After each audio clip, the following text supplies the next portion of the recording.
30년 지기 친구가 2억 원을 들고 사라졌습니다. 하지만 이것은 시작에 불과했습니다. 70세 박영수 씨만 몰랐던 사실이 하나 더 있었습니다. 자신을 배신한 것이 평생 친구만이 아니라는 사실을, 아들과 며느리 그리고 이혼한 전부인까지 가담한 치밀한 사기극, 그리고 모든 것을 잃을 뻔했던 박영수 씨는 결국 다시 예전의 생활을 할 수 있었을까요? 무료인 구독과 좋아요를 눌러주시면 저는 큰 힘이 되며 새로운 이야기를 가장 먼저 들을 수 있습니다. 이제 실제 사연 시작합니다. 오늘 여러분께 들려드릴 이야기의 주인공은 박영수 씨입니다. 올해 70살, 서울 변두리 작은 빌라에서 평범한 노후를 보내고 계셨죠. 40년간 성실히 일해서 마련한 작은 집 한 채. 그것이 바로 이분의 전 재산이었습니다. 사랑하는 아내를 먼저 떠나보낸 후 홀로 지내시며 가끔 찾아오는 자식들과의 만남이 유일한 낙이었습니다. 그런 평범하던 일상이 어느 날 갑자기 흔들리기 시작했습니다. 막내 아들 민수가 파랗게 질린 얼굴로 아버지를 찾아온 것입니다.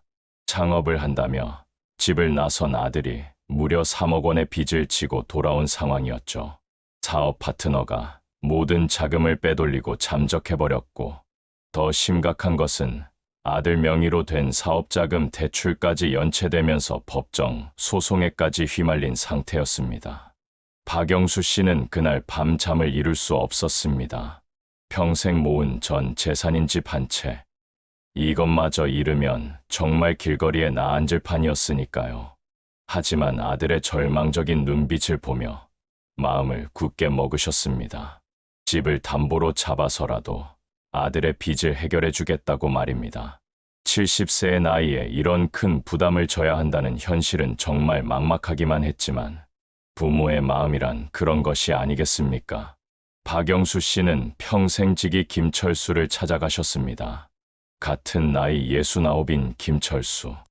두 분은 30년 전 같은 공장에서 일하며 우정을 쌓아온 사이였죠. 어려울 때마다 서로 의지해왔고, 박영수 씨가 아내의 병원비로 곤란할 때도 김철수가 먼저 손을 내밀어 주었던 고마운 친구였습니다. 김철수는 박영수 씨의 사정을 듣고 나서 놀랍게도 흔쾌히 도움을 제안했습니다. 보증만 서주겠다고. 친구 사이에 계산이 어디 있냐며 말입니다. 두 사람의 우정은 정말 운명적인 연결고리 같았습니다. 젊은 시절 함께 야간 학교를 다니며 꿈을 키웠고, 각자 결혼한 후에도 가족들이 서로 왕래하며 지내온 사이였거든요. 김철수는 사업을 해서 박영수 씨보다는 경제적으로 여유가 있었고, 항상 친구를 아끼지 않았습니다. 박영수 씨는 친구의 손을 꽉 잡으며 안도의 눈물을 흘리셨습니다. 막막했던 상황에 한 줄기 빛이 비춰지는 것 같았거든요. 평생을 함께 해온 친구가 있다는 것이 얼마나 큰 힘이 되었을까요? 하지만 현실은 그렇게 만만하지 않았습니다. 아들의 빚 독촉 전화는 하루에도 몇 번씩 걸려왔고, 동네 사람들 사이에서는 이미 소문이 돌기 시작했거든요. 아들이 아버지 등골을 빼먹는다는 식의 좋지 않은 이야기들이 퍼져나갔습니다. 슈퍼에 장을 보러 가도, 동네 이발소에 가도 사람들의 시선이 따갑게 느껴졌습니다. 평생 성실하게 살아온 박영수 씨에게는 이런 시선들이 큰 상처였죠. 자신이 무슨 잘못을 했다고 이런 일을 당해야 하는지 밤마다 혼자 중얼거리며 한숨을 내쉬셨다고 합니다.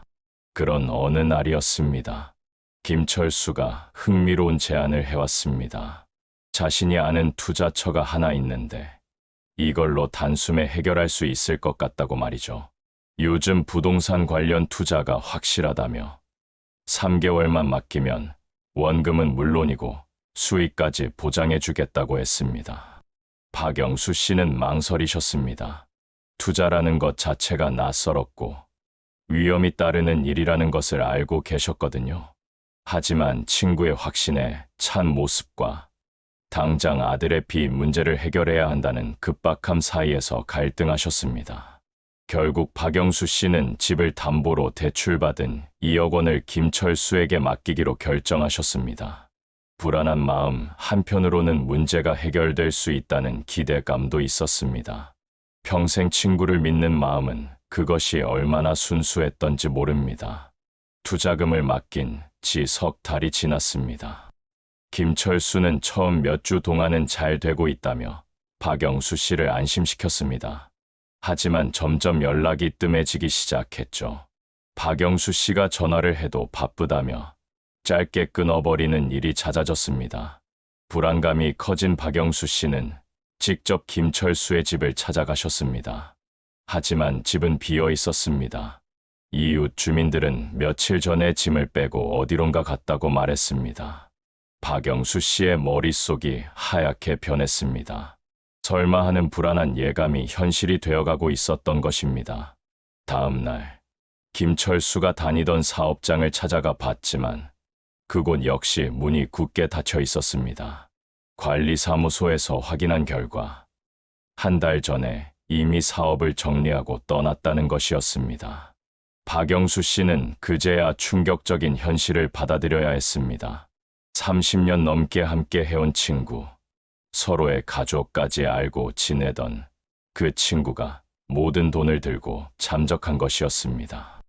2억 원은 박영수 씨의 전 재산이자 유일한 희망이었는데 말입니다. 그날 밤, 박영수 씨는 잠을 이룰 수 없었습니다. 배신감과 절망감이 교차하며 가슴을 짓눌렀거든요. 친구를 너무 믿었던 게 잘못이었나? 자신이 뭘 잘못했을까 하며 자책하셨습니다. 눈물이 멈추지 않았습니다. 김철수의 잠적 이후 박영수 씨의 상황은 급속도로 나빠졌습니다. 집을 담보로 받은 대출의 이자도 감당하기 어려워졌고 연체가 시작되면서 은행에서는 경매 절차를 예고해 왔습니다. 3개월 내에 원금을 상환하지 못하면 강제 경매에 들어간다는 통보였습니다. 아들 민수는 아버지의 상황을 알게 된 후 죄책감에 시달렸습니다. 모든 게 자신 때문이라며 차라리 자신을 버리라고 울음을 터뜨렸습니다. 울고 있는 아들을 보며 박영수 씨의 마음은 더욱 무거워졌습니다. 가장으로서 가족을 지켜야 한다는 책임감과 어찌할 바를 모르는 현실 사이에서 무력감에 빠지셨죠. 동네 사람들의 시선은 더욱 차가워졌습니다. 역시 투자는 위험하다는 말, 나이 들어서 욕심 부렸다가 그런 꼴 났다는 말들이 귓가에 맴돌며 박영수 씨를 괴롭혔습니다. 평생 성실하게 살아온 자신이 왜 이런 상황에 처해야 하는지 이해할 수 없었거든요. 밤마다 박영수 씨는 천장을 바라보며 자책하셨습니다. 자신이 너무 순진했나, 친구를 의심했어야 했나 하며 말입니다. 평생 지켜온 가장의 자존심마저 바닥으로 떨어진 느낌이었습니다. 70세의 나이에 이런 시련을 겪어야 한다는 것이 원망스럽고 절망스러웠습니다. 더 이상 갈 곳도 의지할 사람도 없는 것 같았습니다. 박영수 씨는 진정한 절망의 나락에 빠져 계셨습니다. 그때였습니다. 뜻밖의 인물이 박영수 씨를 찾아왔습니다. 같은 동네에 살고 있던 이순자 할머니, 68살이셨죠. 평소 마트에서 우연히 마주치면 인사를 나누던 사이였지만 특별히 가깝지는 않았던 이웃이었습니다. 이순자 할머니는 조용히 박영수 씨의 집을 찾아와 많이 힘들 것이라며 위로의 말을 건넸습니다. 그리고는 놀라운 말을 하셨습니다. 김철수라는 사람이 예전에도 비슷한 일을 했다는 것이었습니다. 할머니의 친구 남편도 5년 전에 김철수에게 투자한다고 돈을 맡겼다가 사기를 당했다는 것입니다. 그때도 부동산 투자라고 하면서 돈을 가져갔는데 결국 돈을 받지 못했다고 했습니다. 할머니는 계속 말씀하셨습니다. 아직 끝난 게 아니라고, 함께 증거를 모아보자고 말입니다. 김철수가 예전에 사기 친 사람들이 몇 명 더 있으니 증거를 모으면 법적으로 대응할 수 있을 거라고 했습니다. 다들 체념하고 포기했지만 해보지도 않고 포기하면 김철수만 좋은 일이라는 것이었죠. 박영수 씨에게는 한 줄기 희망의 빛이었습니다. 하지만 동시에 긴장감도 밀려왔죠. 정말 김철수를 상대로 싸워서 이길 수 있을까 하는 걱정도 있었습니다. 이순자 할머니는 작은 수첩을 꺼내며 자신도 나름대로 조사를 해뒀다고 말씀하셨습니다. 김철수가 자주 가는 카페, 만나는 사람들, 심지어 새로 이사간 곳에 단서까지 있다고 했습니다. 할머니의 치밀함에 박영수 씨는 감동받으셨습니다. 할머니가 아니었다면 정말 포기했을 거라며 박영수 씨는 다시 한번 희망을 품게 되셨습니다. 때로는 가장 가까운 사람이 아닌 이웃이 더 큰 힘이 될 수 있다는 것을 깨달으신 순간이었습니다. 이순자 할머니와 함께 수주간 증거를 모은 끝에 드디어 김철수의 행방을 찾아낼 수 있었습니다. 그는 다른 지역으로 이사가서 새로운 투자 사기를 벌이고 있었거든요. 박영수 씨는 할머니와 함께 경찰서에 신고했고 수사가 시작되었습니다.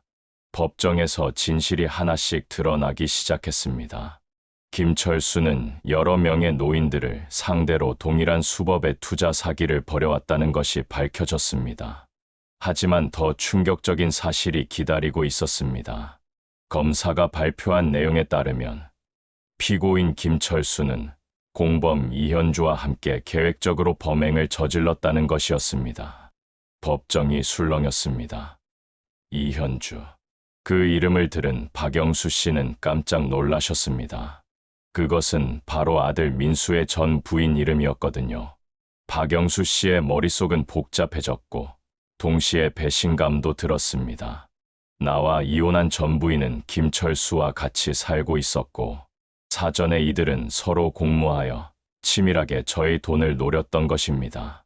아들의 창업 실패도 사업 파트너의 잠적도 모든 것이 계획된 사기같이 느껴졌습니다. 친구의 배신도 충격적이었지만 가족이라 믿었던 며느리까지 가담했다는 사실은 더욱 참을 수 없었습니다.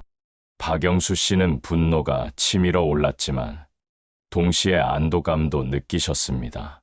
이 결정적인 증거로 인해 김철수 일당은 사기죄로 법의 심판을 받게 되었습니다. 법정에서 김철수는 미안하다고 사과했지만 이미 늦은 일이었습니다. 30년 우정도, 가족에 대한 신뢰도 모두 산산조각이 난 상황이었죠. 하지만 적어도 정의는 실현되었고 박영수 씨는 잃어버린 돈의 상당 부분을 되찾을 수 있게 되었습니다. 법정 판결 후 6개월이 지났습니다. 박영수 씨는 집을 지켜낼 수 있었고 아들 민수도 새로운 직장을 구해 성실히 일하고 있었습니다. 이번 일로 많은 상처를 받았지만 이제는 새로운 시작을 하려 노력하고 있었죠. 어느 조용한 저녁이었습니다. 박영수 씨는 집 앞 평상에 앉아 계셨습니다. 이순자 할머니가 차 한 잔을 가져와 함께 앉으셨죠. 많이 힘들었을 거라는 할머니의 위로에 박영수 씨는 할머니 덕분에 이겨낼 수 있었다고 답하셨습니다. 박영수 씨는 지난 일들을 되돌아보며 깨달은 것이 많았다고 하셨습니다. 사람을 믿는 것의 소중함과 동시에 무조건적인 신뢰의 위험성도 배우셨죠. 무엇보다 진짜 어려울 때 도움의 손길을 내밀어 준 이순자. 할머니 같은 사람이 진정한 이웃이라는 것을 알게 되셨습니다. 박영수 씨는 마치 우리에게 말하듯 중얼거리셨습니다. 돈도 명예도 잃을 수 있다고 말입니다. 하지만 끝까지 믿고 지켜야 할 것은 가족이라고 하셨습니다. 물론 가족 중에도 배신하는 사람이 있을 수 있지만 진정으로 사랑하는 가족만은 포기하면 안 된다고 말입니다. 그리고는 우리에게 물어보셨습니다. 혹시 믿었던 누군가에게 배신당한 적이 있는지, 그때 어떻게 극복했는지 말입니다. 자신은 이웃의 도움으로 이겨낼 수 있었다고, 때로는 가장 가까운 사람보다 이웃이 더 큰 힘이 될 수도 있다는 걸 배웠다고 하셨습니다. 석양이 지는 하늘을 바라보며 박영수 씨는 비로소 마음의 평안을 찾으신 것 같았습니다. 70세의 나이에 겪은 시련이었지만 그것이 진정한 인간관계의 가치를 알려준 값진 경험이었다고 생각하셨거든요. 이제 박영수 씨는 매일 아침 이순자 할머니와 함께 동네를 산책하며 서로의 안부를 물어보십니다. 그리고 혹시 어려움에 처한 이웃이 있으면 자신이 도움을 주겠다고 마음먹으셨습니다. 받은 도움을 다시 누군가에게 전하는 것, 그것이 진정한 이웃사랑이라는 것을 깨달으셨기 때문이죠. 아들 민수도 이제는 아버지에게 고맙다는 말을 자주 합니다. 자신을 포기하지 않고 끝까지 믿어준 아버지의 사랑을 뒤늦게나마 깨달았기 때문입니다. 가족의 소중함, 그것은 어떤 시련 속에서도 변하지 않는 진리였습니다. 여러분께서는 어떻게 생각하시나요? 구독과 좋아요를 눌러주시면 저에게는 큰 힘이 됩니다.